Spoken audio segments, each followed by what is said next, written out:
बच्चों अब हम देखेंगे दैनिक जीवन के कुछ उदाहरण जिनमें हम वर्ग और आयत का क्षेत्रफल ज्ञात करते हैं। तो बच्चों फर्स्ट क्वेश्चन में हम देख रहे हैं एक वर्गाकार पारक का क्षेत्रफल ज्ञात कीजिए जिसका परिमाप 320 मीटर है। आपको एक वर्गाकार पारक दे रखा है जिसका परिमाप हमें दे रखा है 320 मीटर। तो सबसे पहले लेते हैं वर्ग का परिमाप या वर्गाकार पारक का परिमाप बराबर 320 मीटर। अब आपको पता है बच्चों परिमाप क्या होता है, 4 गुना भुजा। तो यहां से आ जाएगा वर्ग की भुजा, वर्गाकार पारक की भुजा। तो इस 4 को ले जाएंगे बराबर के उस तरफ, तो ये बन जाएगा 320/4। 4 के पहाड़े पे इसको कट करेंगे तो ये आ जाएगा 80 मीटर।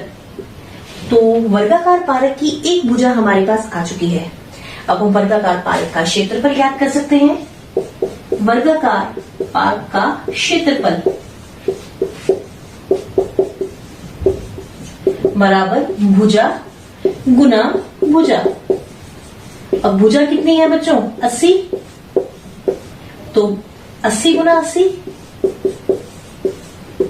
6400 मीटर स्क्वायर या वर्ग मीटर। तो हमारे पास पारक का क्षेत्रफल आ चुका है 6400 वर्ग मीटर या 6400 मीटर स्क्वायर। इसके बाद जो हम नेक्स्ट क्वेश्चन करने जा रहे हैं बच्चों, इसमें स्टेटमेंट है अनु अपने घर के सामने वाले बगीचे के तीनों ओर बाड़ लगाना चाहती है। इनमें से एक बाजू की लंबाई 20 मीटर और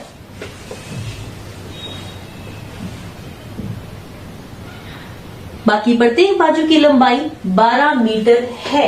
यदि 150 रुपए प्रति मीटर की दर से बाड़ लगाने पर वे ज्ञात कीजिए। तो इस प्रश्न में हमें एक घर के बाहर की तरफ एक खाली जगह पे बगीचा बनाने के लिए बोला गया है कि इसमें उन्होंने बाड़ लगानी है।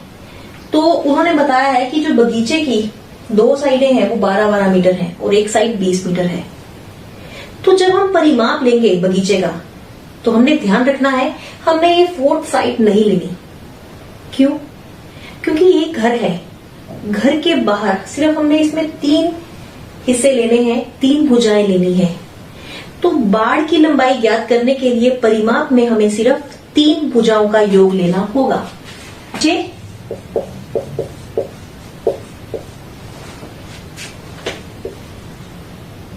का परिमाप, इसमें ब्रैकेट में हम लिख रहे हैं घर वाली भुजा छोड़कर,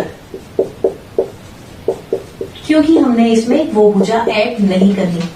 तो बगीचे का परिमाप आ जाएगा 12 + 20 + 12। ये आ जाएगा बच्चों आपके पास 44 मीटर। यदि 150 रुपए प्रति मीटर की दर से हम बाड़ लगाएं तो कितना खर्चा आएगा, यानी 1 मीटर का खर्चा हमें दे रखा है 150 रुपए 1 मीटर और व्यय बगीचा बनाने का व्यय कितना 150 रुपए। तो 44 मीटर पर आ जाएगा 150 गुना 44। तो बच्चों 150 को जब हम 44 से गुना करेंगे तो ये होगा 0 0, ये आ जाएगा 6600 रुपए। तो बच्चों इस प्रकार से हम इस प्रकार की समस्याएं हल कर सकते हैं। बच्चों अब हम करेंगे समांतर चतुर्भुज का क्षेत्रफल कि इसका सूत्र किस प्रकार से ज्ञात किया जाता है। तो एक गतिविधि के माध्यम से हम देखते हैं समांतर चतुर्भुज का क्षेत्रफल। बच्चों हम ले रहे हैं एक आयत। इस आयत में आपको पता है आयत का क्षेत्रफल का फॉर्मूला क्या होता है। आयत का क्षेत्रफल होता है लंबाई गुना चौड़ाई। अगर हम ये लेते हैं लंबाई और ये लेते हैं चौड़ाई तो ये होता है लंबाई गुना चौड़ाई। बट अगर इसकी जगह में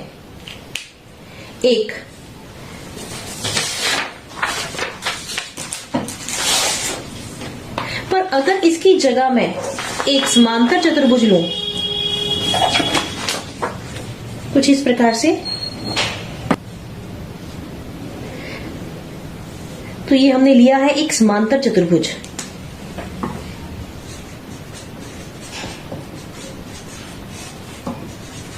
तो हम इसका क्षेत्रफल निकालना चाह रहे हैं कि समांतर चतुर्भुज का क्षेत्रफल निकालने के लिए क्या सूत्र होगा। हमें पता है आयत का क्षेत्रफल क्या होता है, लंबाई गुना चौड़ाई, लंबाई गुना चौड़ाई। पर ये फॉर्मूला हम इसमें अप्लाई नहीं कर सकते। क्यों? क्योंकि ये तो एक समांतर चतुर्भुज है, इसमें आमने सामने की भुजाएं तो बराबर होती हैं, परंतु प्रत्येक कोण 90 डिग्री का नहीं होता। तो इसके लिए हमें क्या करना होगा, इसको एक आयत की फॉर्म में बदलना होगा। तो हम यहां से इस लंब को काट के इधर लेके आ रहे हैं। ये बन गया, ये देखिए आकृति तो वही रही, पर ये बन गया आयत। इसने जगह तो उतनी ही घेरी है जितनी समांतर चतुर्भुज ने घेरी थी। क्यों? क्योंकि हमने इसी समांतर चतुर्भुज का ही हिस्सा लिया है, जो हमने यहां से कट करके हमने यहां लगा दिया है। हमने एक लंब खींचा, वहां से हमने त्रिभुजाकार आकृति अलग की और इधर लगा दी। अब ये बन चुका है एक आयत। तो बच्चों, इसमें ये इसका लंब था h, और ये इसकी चौड़ाई थी आधार b। आप देखिए, पहले जो इसका आधार था उसका मान था b, आधार था 20 सेंटीमीटर। क्या आधार में चेंज हुआ है? मैं इसको इधर ले आई तो भी ये उतने का उतना रहा है। ये हिस्सा वहां से कट के इधर आ गया, तो आधार भी उतने का उतना ही रहा है। आधार में कोई चेंज नहीं आया, आधार उतने का उतना ही रह गया। तो बच्चों, अब इसमें जो ये आधार है ये इसकी चौड़ाई हो गई, और जो इसमें h है ये लंबाई हो गई, जो नया आयत बना हमारे पास। तो अब आयत के क्षेत्रफल से हम समांतर चतुर्भुज का क्षेत्रफल किस प्रकार से निकाल सकते हैं? इसमें लंबाई गुना चौड़ाई करना है, क्योंकि ये आयत का क्षेत्रफल बन चुका है। तो इसमें लंबाई कितनी है? h गुना b। आप कह सकते हैं इसमें आधार गुना,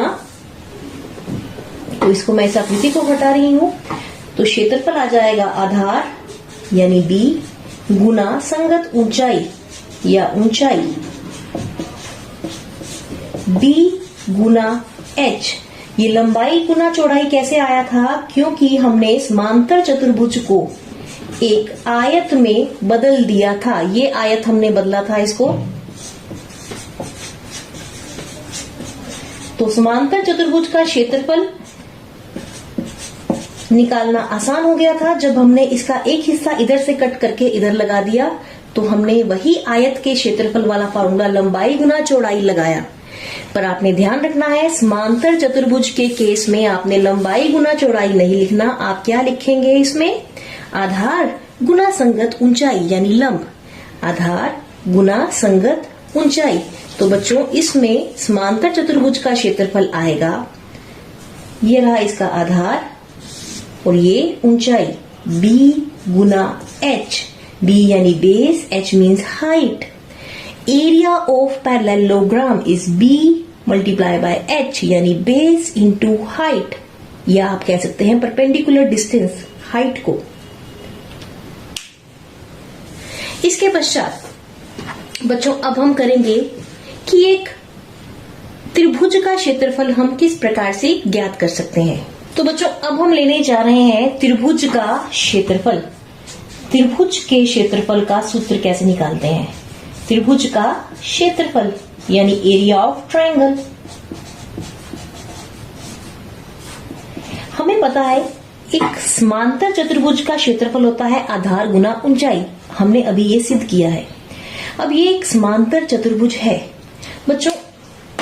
अगर हम इसको बीच में से कट कर दें, देखिए दो त्रिभुज बनेंगे, तो हम इनको बीच में से कट कर रहे हैं कुछ इस प्रकार से बांट के, इस प्रकार से।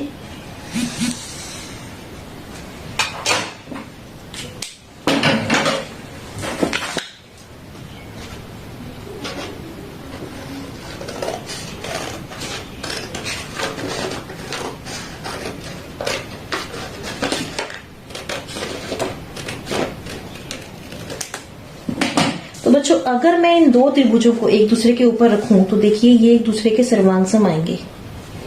देखिए एक त्रिभुज ने दूसरे त्रिभुज को पूरी तरह से ढक लिया है, तो यानी समांतर चतुर्भुज के दो बराबर हिस्से हुए हमारे पास। तो हमारे पास इसके दो त्रिभुज आ गए, तो हम कह सकते हैं त्रिभुज का क्षेत्रफल 1/2 समांतर चतुर्भुज का क्षेत्रफल। 1/2 गुना समांतर चतुर्भुज का क्षेत्रफल। अब समांतर चतुर्भुज का क्षेत्रफल क्या था? आधार गुना संगत ऊंचाई। तो ये हो जाएगा 1/2 गुना आधार गुना संगत ऊंचाई या आधार गुना ऊंचाई, यानी area of triangle is equal to 1/2 into base into height. जिसको हम सिंबल में अगर शो करते हैं तो हम शो करते हैं 1/2 इंटू बी इंटू एच। 1/2 गुना बी गुना एच यानी आधार गुना ऊंचाई। 1/2 गुना आधार गुना ऊंचाई। तो इस प्रकार से हम त्रिभुज का क्षेत्रफल निकालते हैं। तो उसके लिए ये सूत्र होता है।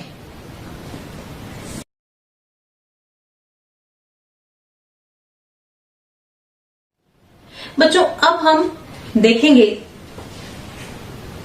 कि समांतर चतुर्भुज का क्षेत्रफल का सूत्र हम किस प्रकार से अप्लाई करते हैं। सबसे पहले है पहला प्रश्न, समांतर चतुर्भुज का क्षेत्रफल हमें ज्ञात करना है। हमने सूत्र क्या निकाला है? आधार गुना ऊंचाई या आधार गुना लंब। तो बच्चों इसमें देखिए आधार b बराबर 7 सेंटीमीटर है, b को हम आधार कह रहे हैं, और ऊंचाई h बराबर 4 सेंटीमीटर है। तो ये आ जाएगा 7 गुना 4, 7 चौक 28 सेंटीमीटर स्क्वायर या वर्ग सेंटीमीटर। इसके पश्चात नेक्स्ट क्वेश्चन में आधार गुना ऊंचाई। देखिए आधार कितना है? 2.5 और ऊंचाई है 3.5। तो जब इनको हम गुना करेंगे हमारे पास आएगा 8.75 सेंटीमीटर का वर्ग या वर्ग सेंटीमीटर। बच्चों अब हम देखेंगे कि त्रिभुज का क्षेत्रफल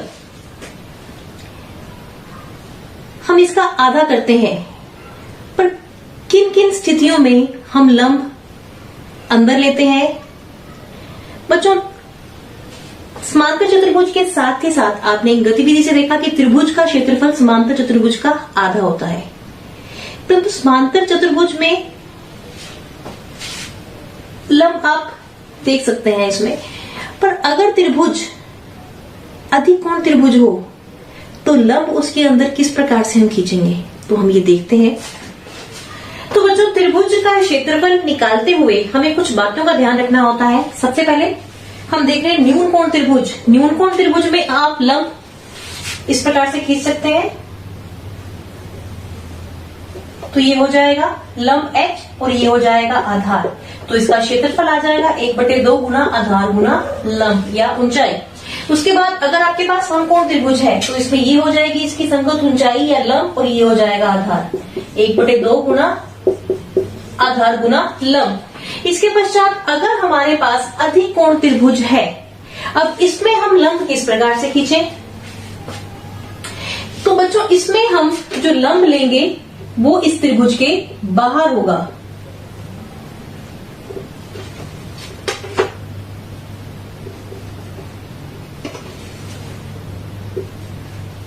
तो ये आपका h होगा और ये b इतना ही रहेगा। b को आप एक्सटेंड नहीं करेंगे, b एक्सटेंड किया है बट काउंट नहीं करेंगे। तो ये 1/2 गुना b गुना h यानी आधार गुना लंब। आपने इस चीज का ध्यान रखना है, अधिक कोण त्रिभुज में आपको लंब बाहर लेना पड़ेगा। तो बच्चों हमने कुछ क्वेश्चंस लिए हैं इसमें। तो इनमें त्रिभुज का क्षेत्रफल सबसे पहला है, देखिए इसमें b दे रखा है 4 यानी आधार दे रखा है और लंब दे रखा है। तो 1/2 गुना आधार गुना संगत ऊंचाई या आधार गुना लंब। संगत ऊंचाई और लंब एक ही चीज होती है, इसमें हम इसे संगत ऊंचाई बोले या लंब बोले। आधार गुना संगत ऊंचाई या आधार गुना लंब। तो यह आ जाएगा 6 वर्ग सेंटीमीटर या 6 सेंटीमीटर स्क्वायर। इसके पश्चात इसमें अगर हम क्षेत्रफल निकाल रहे हैं तो 1/2 गुना, देखिए इसमें हमने अधिक कोण त्रिभुज में ऑलरेडी बाहर लंब ले लिया है, तो आधार है 3 और लंब है 2, तो यह आ जाएगा 3 वर्ग सेंटीमीटर या 3 सेंटीमीटर स्क्वायर।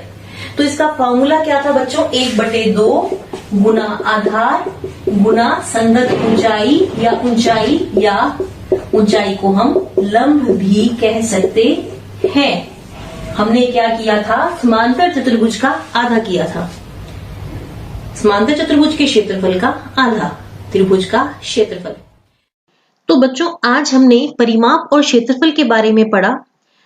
आशा करती हूं आपको ये सब समझ आया होगा और आप घर पे इसका अभ्यास करेंगे। धन्यवाद।